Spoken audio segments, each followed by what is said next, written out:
achievable in the coming years. In that respect, it's also really helped inform our product development at Lean Library, but we think the findings are of general interest. We surveyed 4,000 librarians and patrons across 1,500 institutions. We also interviewed librarians and stakeholders, and we brought in contributions from other third parties, as well as some data from Lean Library that gives insights into user workflows, and some student studies, which were really fun to do with Pearson College London, where we asked patrons themselves what their experiences were and what they were looking for from their library. To share a few extracts that I think might provide helpful context to today. The first finding was really optimistic, and that was that librarians are highly appreciated by their patrons, resoundingly across all those we surveyed. And interestingly, more so often than librarians thought. So for example, 84% of faculty surveyed appreciated their librarian a lot or a great deal, whereas librarians assumed that figure would be much lower. And we also found high appreciation amongst students as well. This is the first poll. We would love it if you could just go into Pathable, and I think this one is a multiple choice. If you could just say how you feel appreciated by your patrons, and be really interesting to look at your own perspectives when we come to the end of the talk. But despite that appreciation for librarians, we know that patron workflows often begin outside the library. And I don't suppose that will be much of a surprise to many of you. We found that 79% of faculty and 74% of students begin their discovery process outside the library, with the majority starting on Google Scholar. We were also able to use some Lean Library data here, which showed an even higher proportion of discovery workflows beginning on Google Scholar, just under 50% of Lean Library users beginning their access journey from Google Scholar. Perhaps on a related note, the librarian often comes across in our survey as an underused resource. So when we ask patrons what sources of information they use most often, as you might expect, academic journals and research databases, as well as assigned readings, come top. But also peers, news and media, and faculty come higher than the librarian. And of note, perhaps, is that students use Wikipedia just as often as their librarian. And for us, this was part of a broader knowledge gap that we found about the librarian role, where it appeared that patrons were unaware of some of the services and support that were available to them from their librarian. For example, this is particularly striking that in the UK, 42% of patrons said they would never use a librarian or deemed the librarian not relevant to me. That figure was much lower in other countries such as the US, Canada, and Australia. But it does suggest that in the UK, many patrons aren't aware of the full extent of the librarian support available to them. Turning to possible solutions, it was clear that patrons favour receiving library engagement at the point of need. And our student reports from Pearson College London were particularly interesting in that respect, talking about the ways in which students favour modern consumer habits and tend to prefer to receive the information they need at the point of need in a self-service way. If this is something possible for libraries to focus on, we have a great quote here from Matthew Smith, which I think is really thought-provoking, with the idea that if as much of the library support to patrons can be achieved via pre-written guidance and at the point of need, in terms of that sort of more day-to-day operational queries, that would allow librarians to spend more time on the higher order queries and perhaps to focus on new areas as patron requirements change. That leads to the second poll. We'd be really interested just to ask what initiatives you are currently implementing to put your library in the patron workflow, or to take your library and your services and your communications to the point of need, whether that's embedding the library in learning management systems, or reading list software, or any other parts of your patron workflow.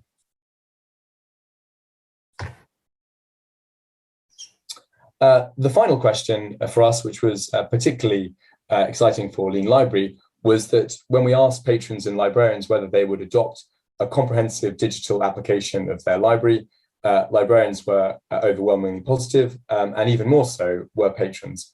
And for us, of course, we really wanted to find out this appetite for the development of our product strategy.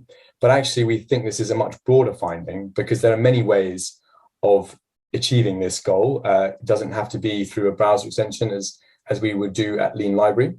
And also, it goes to the heart of this idea that, yes, patrons may be working outside the library, and there may be a bit of a knowledge gap and perhaps a disconnect between the services that libraries offer and what their patrons are currently doing. But overwhelmingly, patrons would like the library more embedded in their workflow. And in the supporting comments from patrons, we often found patrons saying that they really valued the librarian and considered that a big part of the investment they were making as students in their university experience. This is a final finding I wanted to share, which might provoke some thinking. Roger, in fact, just recently wrote an article in Scholarly Kitchen about some of the issues around the information surfeit that we currently have, and issues around disinformation and bad science. In this particular case, we did a study with Cambridge University and CITE of patron reading habits. And we found that a significant number of papers that had been read by Cambridge University patrons had citations that contrasted the author's findings. A very small number, but still significant, were either retracted or withdrawn by the publisher. There's still a lot more to be done to dive into this data, but what we think was interesting here is the idea that, whether librarians and libraries could get into this area of trying to help their patrons navigate the discovery journey through guided discovery and through warning them off problematic content and towards high quality, respected academic content. So I'm going to stop sharing my screen now and hand over to Rebecca, who's going to talk a little bit about the user experience and expectation. Great, thanks, Matt. And you may or may not have seen in our chat that the polls don't appear to be active, so people are typing their poll answers in the chat. So thanks everyone for being. I will sort that out now. I'll see if there's a way to. Okay. Can everybody see my slide? Can everybody hear me okay? I will jump right in. Okay, great. Thank you, Eileen. So hello, welcome. Good morning, afternoon for Matt, evening for Aaron. I'm going to speak now a little bit about understanding the researcher experience. So sort of from a user experience or a UX perspective, how can we start to think about what researchers are trying to do, how they're going about doing it, what their expectations are, and how we can try to sort of align with those emerging expectations of our end users. So the first question being, what are they up to, right? How do we understand the researcher journey as it exists today, and how it's sort of shifted over time? So here's a quick visual, if it's changing my slide, there we go, of how we might imagine the researcher journey. So to start, someone's going to clearly define their research topic, right? Then they're going to identify a useful place to search for that topic. They're going to start to search using all the helpful searching and filtering features of that tool that we've designed. They're going to find relevant sources, maybe a couple sources. They'll access those sources, they'll read that relevant content that they found, they'll then incorporate the new knowledge into their research project, right? So ta-da, they've completed their research goals, everything is great, everything is wonderful. The actual journey, though, as we know, can be a lot messier, right? So it's a nice idea that they have this linear workflow, but in reality, we know it's much messier than that. The search process is rarely linear. It's much more organic. It tends to involve, a lot more than one clearly articulated research question. It tends to involve more than one search tool. This is a visual of a potential journey map for just the very first phase in the research process. So the researcher might be exploring a topic and getting advice, maybe iterating upon that topic. They'll likely interact with a lot of different touch points, right? Including people, websites, maybe publisher websites, maybe databases. They'll struggle over whether their topic topic is too big or too small or too specific. They might need to learn more about their topic. Maybe they don't have a good understanding of it yet. They'll also experience most likely a whirlwind of emotions, from curiosity to confusion to angst. So sometimes we sort of envision this ideal journey and forget how messy it really is when you think about it. So I encourage us all to really question our assumptions about the researcher experience, our assumptions about how people are discovering and accessing content. And let's really do our own research to gain that deeper understanding. So let's look at data, like the survey that Matt was overviewing, giving a summary of.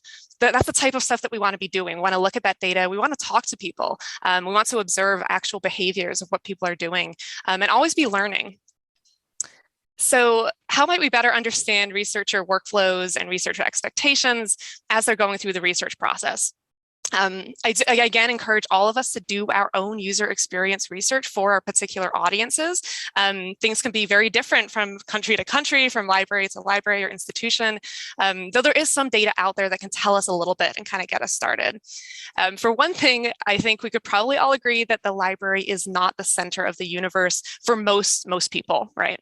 Maybe for some of us it is, the library is in our heart, but for most of our end users, library is not the center of the universe. Their journey does begin outside the library for many, as Matt already kind of mentioned. Google Scholar is often the starting point, or just Google, or maybe their favorite database that they've bookmarked. They go back to the same database over and over again. And that's okay. The library does not have to be the starting point for researchers, and we can still meet our mission at the same time that researchers are not necessarily getting access through our library directly. I just wanted to throw this out there. This was a talkback board we just put up in our main library lobby last week. And so we're asking students and passersby what are the tools that they use for their research, and to add stickers to kind of upvote the responses that they're seeing. So no bigger surprises here. It's still interesting. We see Google. Google is actually in first place with close to 30 votes. Google Scholar and Library Search, which was a pleasant surprise for us, and JSTOR are kind of in a race for second place. Granted, this is a convenient sample of people in the physical library, but it does give us a sense of where people are at. And we do likely have more library users than the broad campus population that are responding to this. But just to give you a sense of where people are going right now.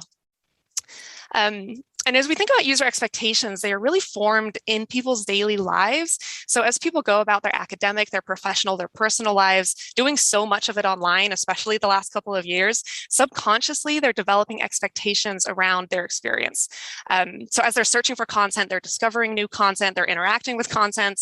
I have some examples here of video, article, and image content that people might be familiar with. So I am curious for those out there in the audience to really think about all the things you've searched for in the last week. So maybe if you were flying into Charleston, you were searching for films to watch on the plane, maybe podcasts to listen to, stories on your favorite news websites, graphics for your conference presentation. We're all searching, accessing, and integrating digital content in our lives all the time. So how are those experiences changing how we think about search and discovery? So this is a poll question, whether it's a real poll or a fake poll in chat, either way, however you can respond to this. What are those features of discovery and access that people are used to in their worlds outside of libraries? So consider those interfaces that you might interact with regularly that you don't think much about. So maybe your Netflix, your Spotify, your Instagram, places that you're accessing content. And I'll give you a moment to think about that and respond.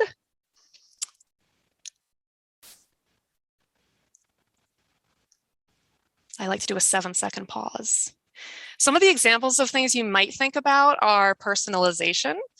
So a lot of times we're signing into apps and it's remembering where we were, it's remembering what we've watched or what we've visited, and maybe personalizing recommendations or experiences for us. Integration with other systems, maybe tagging. How do people tag information and discover things that way? Saving things for later. And also mobile friendliness. How many times are we accessing content through our mobile devices? And how well do library tools work on mobile in comparison? So mental models can be really helpful here. They reflect how people think about things out in the world and how things work. And mental models impact user behaviors and expectations. So we're constantly building and refining our own mental models based on our own experiences.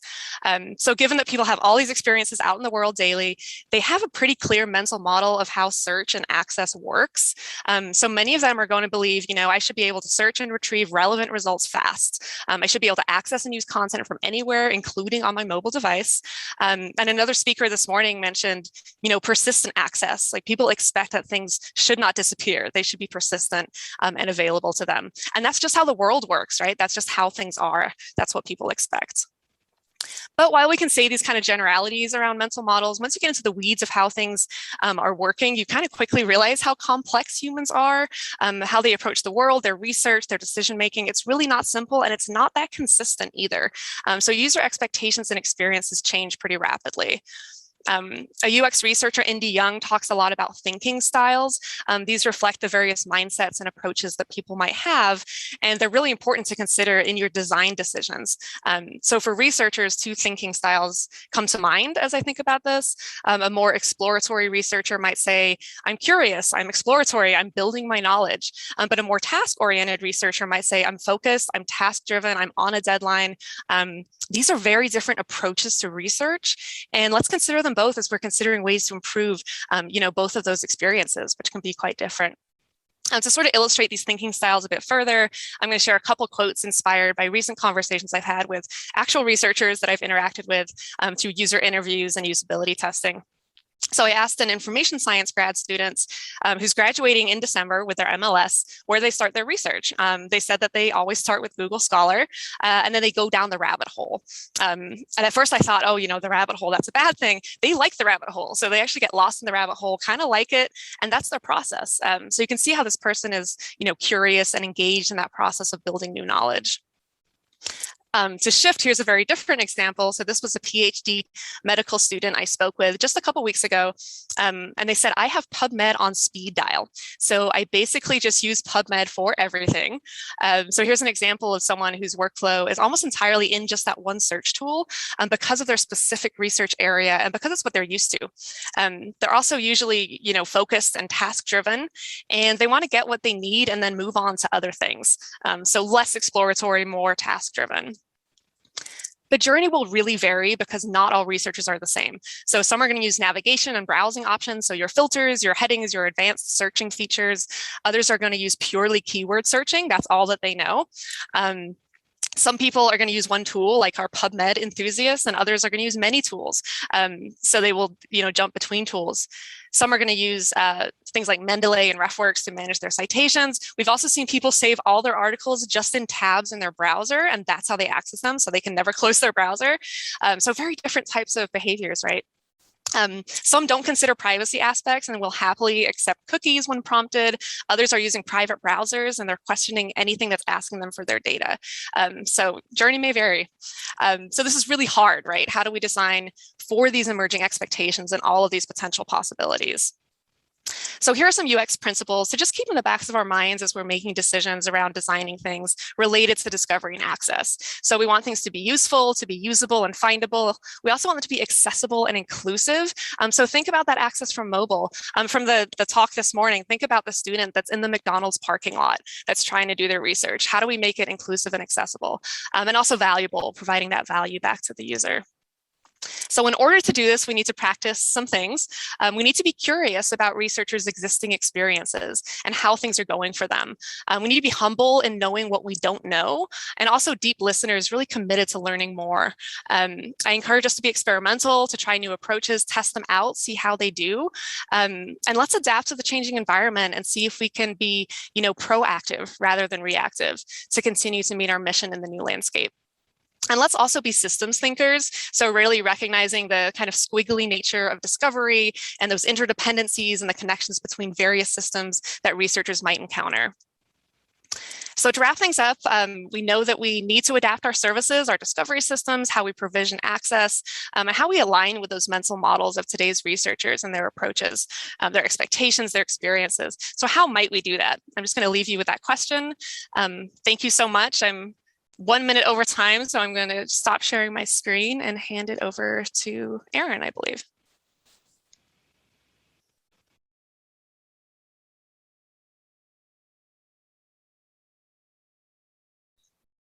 Hi, hope you can hear me.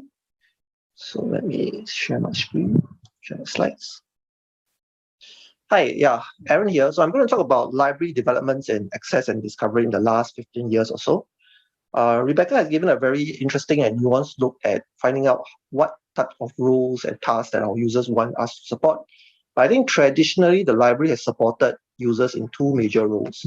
One, of course, is discovery, which is helping them find relevant resources. And one is delivery, which is helping them gain access to the relevant resources that they have discovered. So hopefully the poll should be running right now, which is basically a question about discovery and delivery. Which of these two roles do you think the library should actually focus more on? This has always been an interesting question to me because back in 2014, there were a series of talks given by, I think, the Utrecht Library, where they argued that that library should focus more on delivery.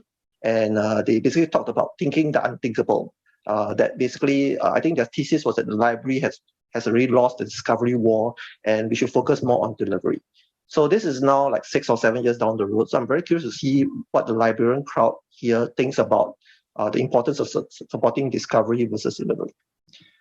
In the meantime, I'm going to talk about, give a very subjective view of how I see libraries supporting discovery and delivery in the last 15 years or so. So I'll start with 2005. This was around the time where we were in the so-called Library 2.0 era, right? If you're not familiar with this era, this was a time where librarians started to experiment with Web 2.0 technologies to so-called empower our users, right? I myself was a baby librarian at the time, and the whole idea of Library 2.0 covered a lot of different concepts and different technologies. But for the purposes of supporting discovery and delivery, librarians began experimenting with library bookmarklets. Right? So there were search bookmarklets where you could actually highlight certain text on a web page, click on the bookmarklet, and it would do a search of the text in your catalog or in some database. There were proxy bookmarklets which supported delivery. Right?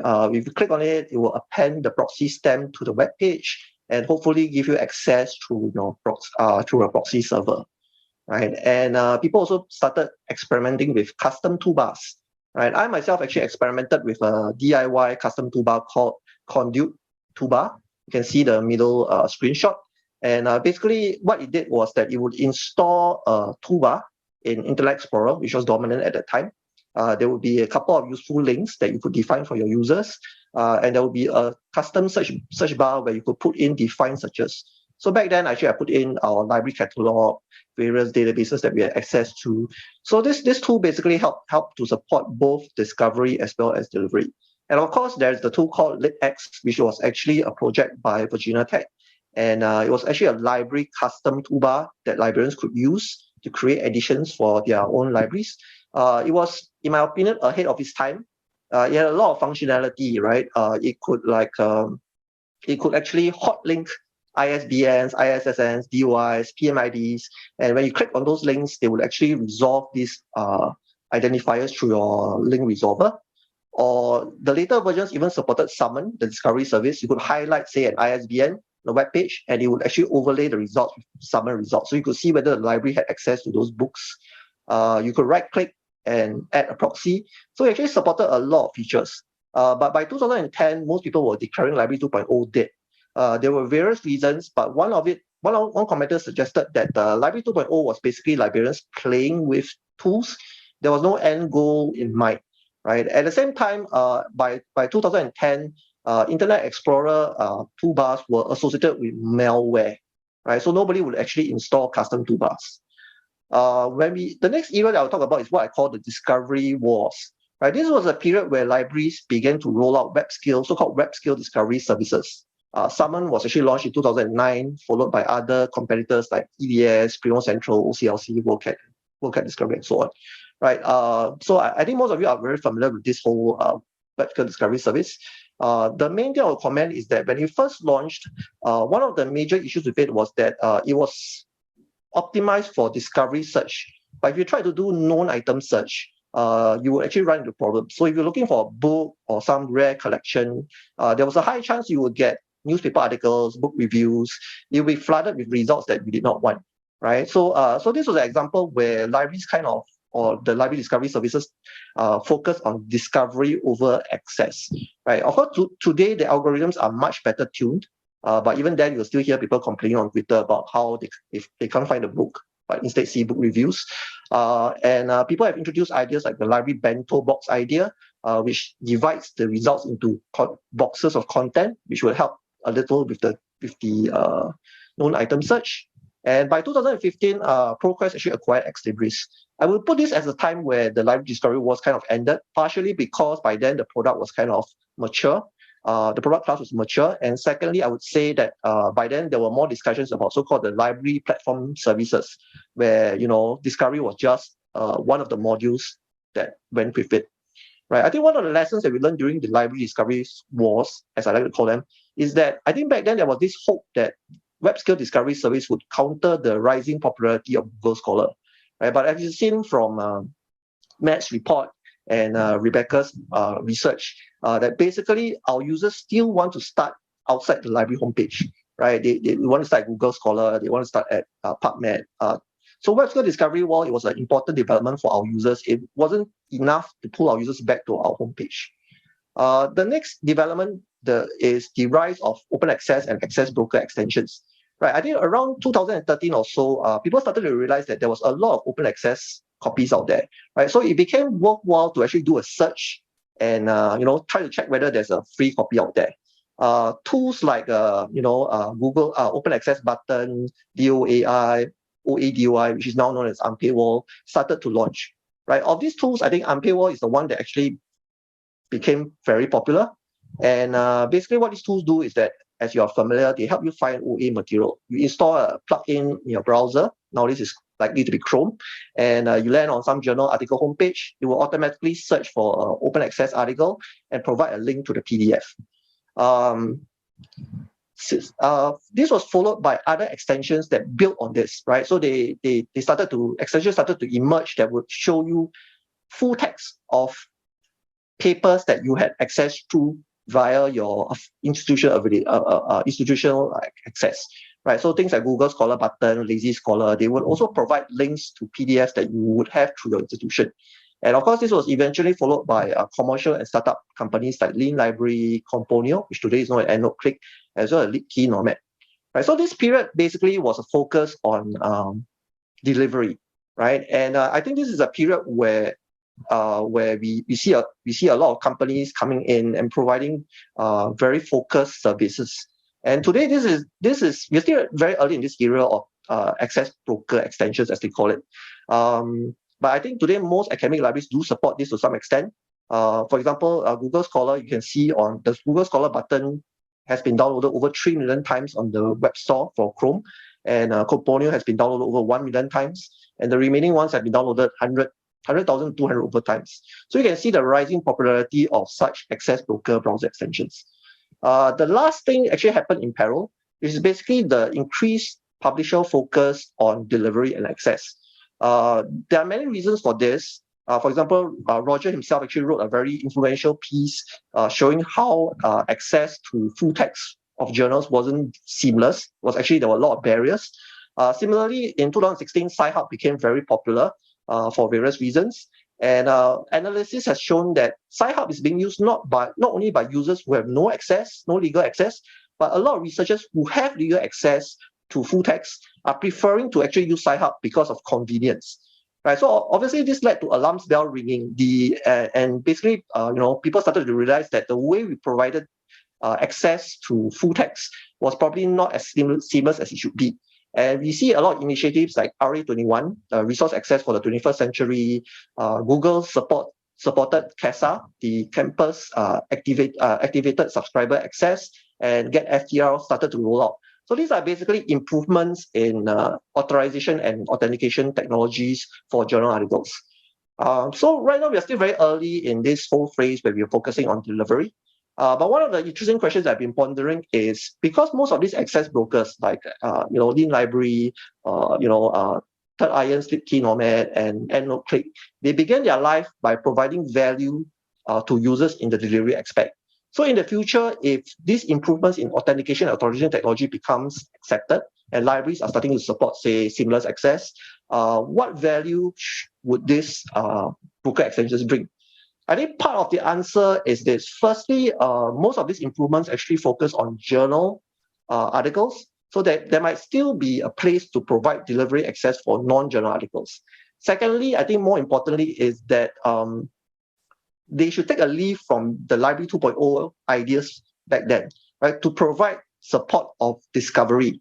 And I don't just mean discovery in the sense of helping you discover collection, but in a locum densis sense of full library discovery, which will include things like providing access to expertise, right? This can be in the form of library guides, showing appropriate library guides, because library guides are basically embodied librarian expertise, or even providing suggestions on which librarians would be most suitable to provide support in using chat or email. So that's all I have, and I'll hand it over to Roger to round it up.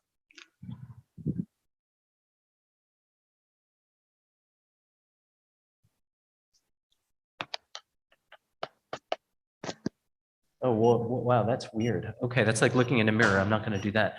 Let me see if I can track back to where I was. So first of all, just want to make sure to say thank you to Matt for organizing us, and to Aaron and Rebecca for such great presentations. And I want to talk a little bit about the role of the library and the publisher in all of this. And in particular, I want to harken back to something that Aaron said a few minutes ago. He talked about the Sci-Hub moment. And I think that we have to really recognize that there was a kind of coming together moment that some of the publishers faced when they realized that that some of the access impediments that exist for users in the library publisher environment have really been driving users away from licensed resources and towards pirated sources of content or alternative sources of content. But I want to take a slightly different tack today. I want to talk a little bit about which is in fact the knowledge environment that we exist in today, and that we participate in as scientists, as scholars, as librarians, as publishers, is one of mistrust in and misuse of expertise and information. And without getting into all of the many details, yes.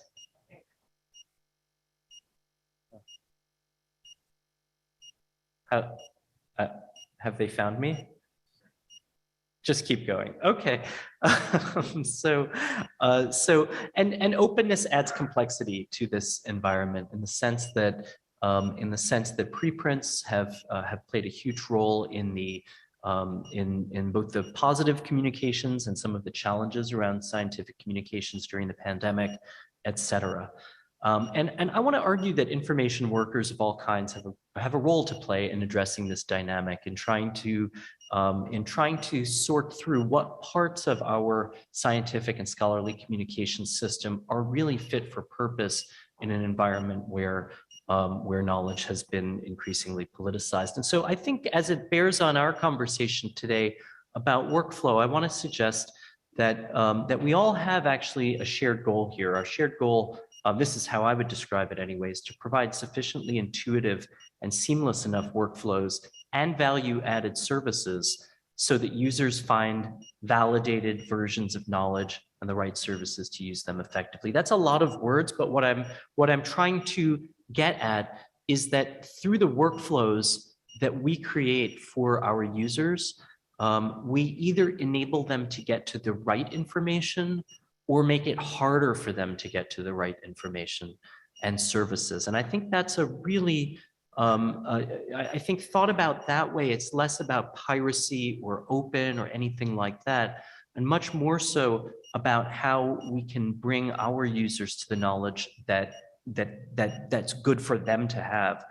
And so, there's this long-standing tradition that many librarians have had around trying to bring users into the library, right? So physically into the building. I was recently interviewing a university president who said, well, our library has the best espresso on campus. And, we all know that that's like a great strategy for bringing users physically into the building. Or, we've seen similar kinds of models to bring users to the website. You should start your research from the library's website.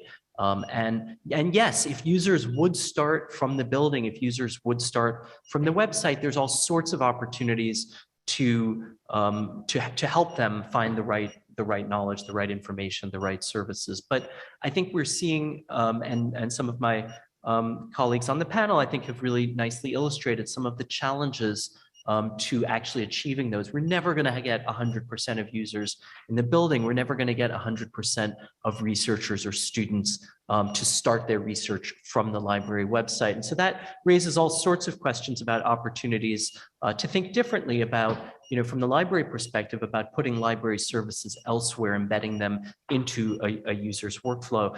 I think similarly, and I'll talk more about this as well, publishers have come to really crave having usage take place on their own websites, right? And a big part of that has been counter and cost per use, and the idea that, it's really important to publishers to be able to count up the usage and demonstrate the value that they're providing in exchange for a library license, even if the publisher website, just as much so as the library website, isn't the most convenient or intuitive or seamless place for users to get information. And of course, publishers have also thought, well, if I have you on my website, maybe there's an opportunity to sell you or market to you other kinds of services as well. So I think there are some real questions about, like, what part of this framework of bringing users to the library, bringing users to the publisher is really in users' interests in any meaningful way. Instead, I would argue that, in fact, getting users to the right version of something, whether that be the free version of something, whether that be the library licensed version of something, whether that be the version of record, the validated version of something, the authenticated version of something, like that may be more about what, more about strategically what we should be thinking of. And, it seems to me that in terms of providing, in terms of what our goals should be, again, about providing a truly seamless workflow for users, we've seen, I think publishers came to realize, and I think some libraries have come to realize, that the traditional library discovery proxy server move to a, transition to a publisher or vendor website, that kind of workflow has provided a really difficult user experience in many cases in terms of that discovery, authentication, access, delivery, as Aaron said, that kind of workflow. What it has done all too often is it's driven users to services that are alternatives to that, pirate services, et cetera. But it's also, interestingly, like one of the solutions that we're seeing to this are these syndication models that services like ResearchGate have been responding with.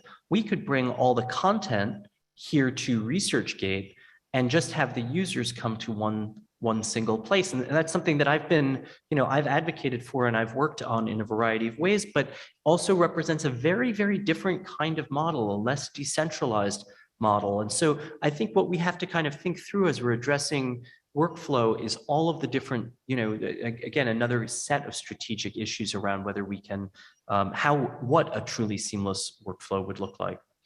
So I just want to close by saying that, seeing ourselves in this environment of information politicization, less as sort of neutral brokers of whatever it is that users might want, and more about organizations that have a responsibility to ensure that users have the high quality information, validated information, whatever that looks like, that they need in order to be successful, is a little bit of a different way of thinking about where the responsibility lies. And it's my view that if we can provide that kind of high quality and trusted information environment, which I believe includes a truly seamless workflow so that users are at the heart of this environment and not being asked to be dragged this way or that way, where they may not get the services that they need.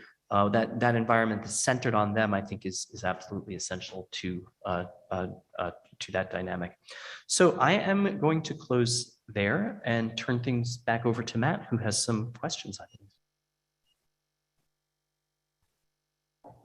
Thank you so much, Roger, and to Aaron and Rebecca. Those are fantastic talks, and I'm so sorry for the technical issues that we've had throughout, but thank you all for bearing with us. I don't think I'm going to forget that little beeping noise, certainly tonight.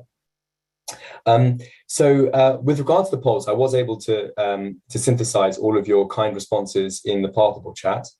So in terms of the first poll, I think it was actually pretty resounding that everyone felt appreciated by their patrons, which is really encouraging. In terms of examples of where your library has been embedding services and resources in the workflow, there were some perhaps known initiatives like learning management system integrations, the Google Scholar integration that's available, document delivery services, browser extensions like ourselves and LibKey Nomad. Also some really interesting ones I wasn't as familiar with, like Wikipedia connections, which I'm going to look into, proactive library chat, personal research assistance via Zoom, document, as I mentioned, document delivery service, and much more. So clearly a lot of activity. Then in terms of Rebecca's question, what features of discovery and access are people used to in the worlds outside of libraries? There was lots of talk there about personalized lists, the simplicity of things, the ability to review and look at those reviews, facet limiters, and then a quite interesting thread about persistent access to interfaces and this idea that you want to get used to something that you can then take with you after you leave that university or university in general, which was a really interesting point, and lots of you commented on that. And then in terms of Aaron's question about what's most important for libraries in 2021, supporting discovery, i.e. finding the right resource, or supporting delivery, i.e. getting access, there was obviously a very important point that this is chicken and egg, which is very true. But then interestingly, from a rough eyeballing of it, it looked as though about 25% of you said that discovery was most important, but 75% said delivery. And in terms of questions, we've also got some great questions. So I'm going to start with one, which was a devil's advocate question. And it's, how can or should libraries develop a competitor to Google? And I suppose related to that, if they don't, and if Google is good enough, what is the continued importance of library discovery services, and should we just abandon them? Maybe if I could put that first to Aaron, perhaps, would you like to give some thoughts to that? I think this is a very difficult question that I've been grappling with myself. My current take is that it seems unlikely that libraries alone would be able to create a competitor that can take on Google Scholar, right? So even bigger organizations like Microsoft have tried and they have failed. So it seems impossible, or doesn't seem very likely, that libraries, even as a whole, could actually stand up to Google. On the other hand, there's an important need to ensure that there are alternatives to Google Scholar, right? Because Google Scholar isn't open infrastructure, and any day Google can decide to close it off, and we'll be in trouble if we have no alternatives. So we have seen that recently in the case of Microsoft closing down Microsoft Academic, and even more recently, Facebook, or rather Meta, being closed down, right? So I believe that we still need to invest in our discovery services, but not with the idea that we are going to be the one search to rule them all. I don't think that is likely.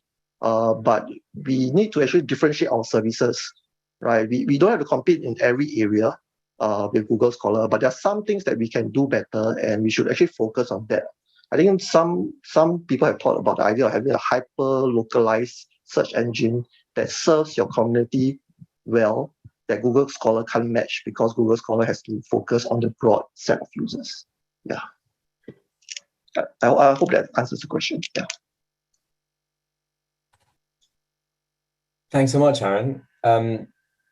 Rebecca or Roger, would you like to add to that?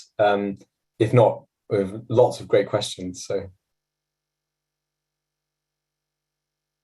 in that case, I might move on to a question, just conscious of time.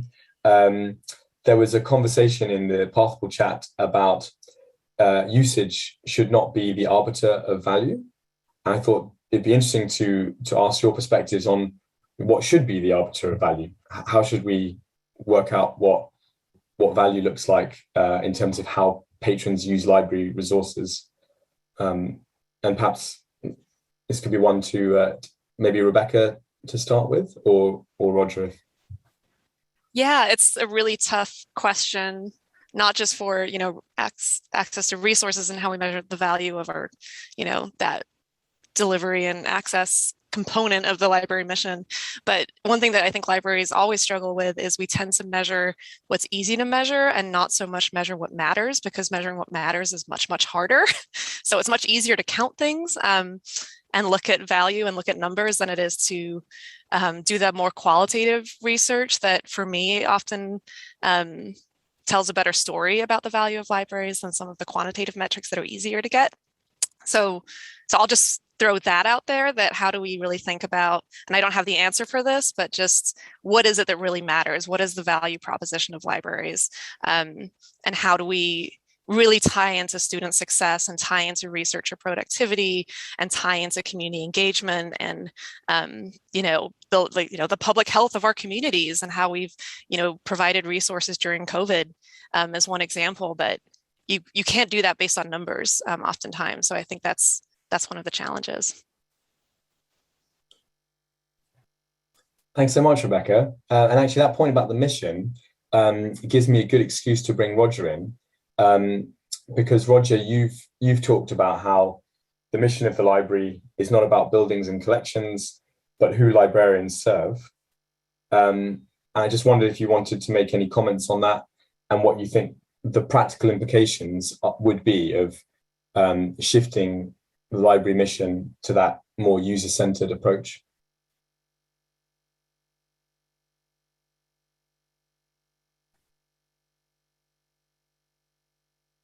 If it's possible for Roger to get up to the mic. Yeah, it is. Cool. Oh, sorry, you're on mute, Roger.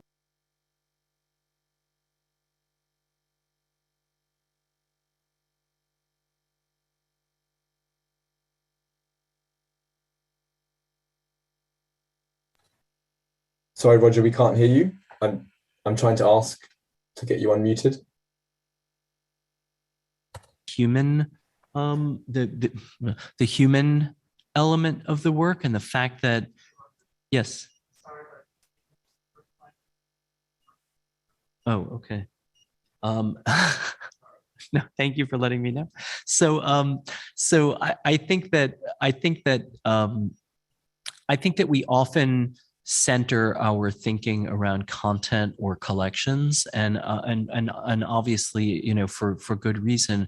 But I actually think that I think there's all sorts of reasons to think that a more human-centered approach to our work that really centers on users as the people that we're serving, sometimes with content and collections, sometimes with services of one sort or another, sometimes that are interested in materials that come from just a single library or a single publisher, but much more often have needs that cut across different kinds of providers, is actually a really rich vein to mine. And I think coming back to the question about Google, should we set up a competitor to Google? I would just want to add to that I think what I've learned anyway, over the last 20 years, watching libraries going from, Summon or Primo or EDS will be the competitor to Google. I think that one of the things that we can really see in a lot more clearly, like starker relief today, is what Google is and what it isn't. I think the question of whether we even want to do that is a real question, right? Like, do we, in the way that we've seen various kinds of sort of social media and technology companies over the last few years take this like extremely neutral approach, this sort of starkly neutral approach to information provision and brokerage, and all of the societal ills that feed into that and result from that, it seems to me that a more kind of values-driven approach that doesn't try to do everything Google does, but actually tries to do something that's more fit for the needs of our user communities, more fit for the needs of our society, frankly, I think is a much better direction for us to head in. And I think, again, coming back to the fact that there are humans, complex, difficult, multifaceted humans at the heart of our work is a really important thing to bear in mind as we're doing that.